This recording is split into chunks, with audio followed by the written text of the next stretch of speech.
Let's talk about Greta Thunberg for a moment, not because she matters so much, as much as she has become a symbol of what happens when anti Semitism and hate for Israel poison the minds of young people to the extent that they are willing to sacrifice their careers and the greater good for that hate to Israel. So let's talk for a moment about Greta's journey.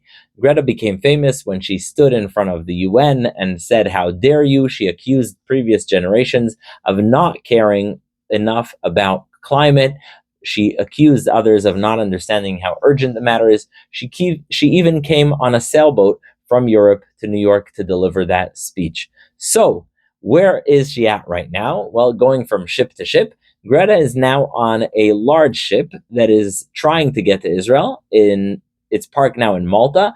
It's damaged by a drone, and they're trying to get now to Israel, quote unquote, to deliver aid.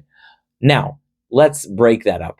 First of all, and from a climate perspective, obviously, chartering a huge ship that would deliver some aid to Gaza is not the environmental thing to do. Why? Because the simple thing you can do is make sure that Egypt delivers aid to Gaza. Egypt is right there. It's local. You can support local Egyptian businesses and have them pull the aid right into Gaza. Egypt has a border with Gaza, which it has barricaded since the war has begun.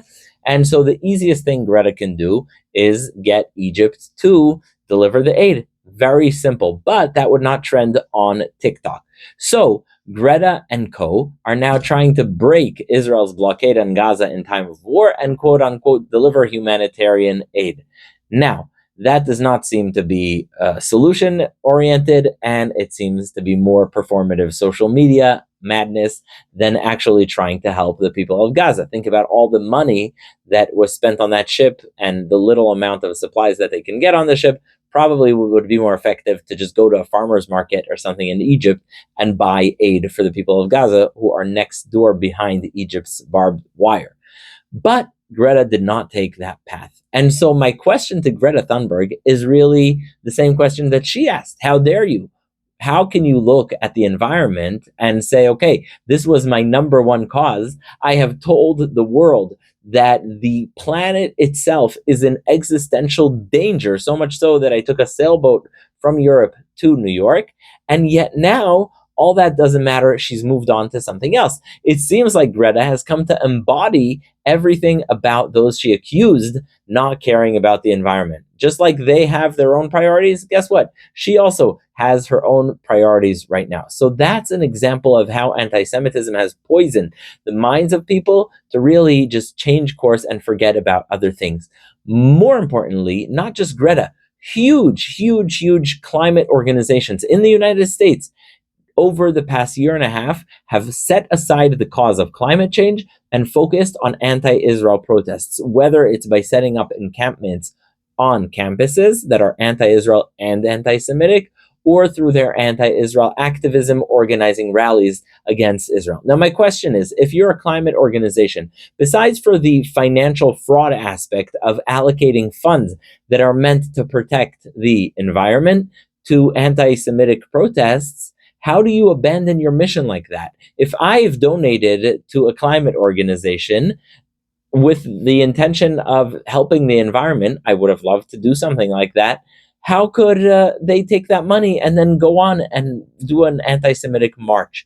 The point is, many of these organizations have sacrificed the cause they believed in most, the cause that they claimed was the most important, the most urgent, the one that they told us we should stop driving for, the one they told us we should stop consuming meat, we should change our lifestyles, which is fine if you believe that's urgent.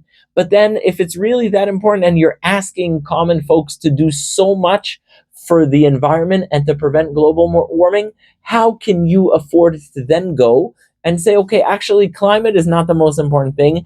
Advocating against Israel is the most important thing. How can you do that? How is that possible? Or in the words of Greta, how dare you? How dare you abandon climate and go with a cause that is completely beyond your understanding, that really has to do with the complexities of the Middle East, and that's it, you're off with that cause. But it's not just Greta, and it's not just the large climate organizations. Too many young people on campuses, in high schools, in their professional capacities, have been quote unquote fired for Gaza. What does that mean? It means they gave up their careers for advocacy. They have no idea what it means. They have no clue. You can ask them about the Iran Shia Sunni axis in the Middle East. You can ask them about proxy wars. They will not have a clue.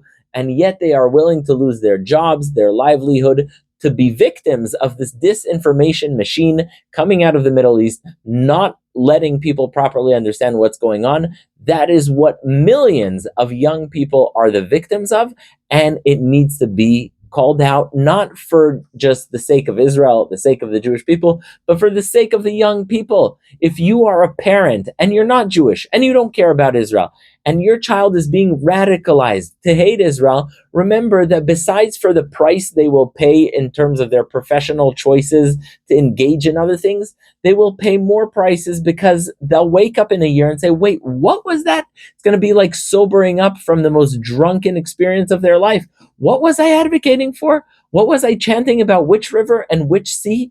What was I doing? What was I saying about resistance, intifada, and horrible things like that? No, no, no, no, no. Make sure your child is safe. Make sure your loved ones are safe and keep them out of advocacy that is anti Semitic and anti Israel because they have no idea what they're signing up for and they're sacrificing a lot. They're being radicalized by people around them. So, whether it's Greta choosing to go to the Eurovision and cause the Israeli singer Eden Golan to have to barricade herself in, or it's young climate or activists and organizations absolutely destroying the cause of climate, or just young students on campus. Make sure they stay away from extremism, from disinformation, and make sure that you stand with Israel, the people of Israel, and the Jewish people. Don't wake up in 4 years from now and say, wait, why did I sacrifice so much for a ridiculous cause championed by Hamas that I have no idea about?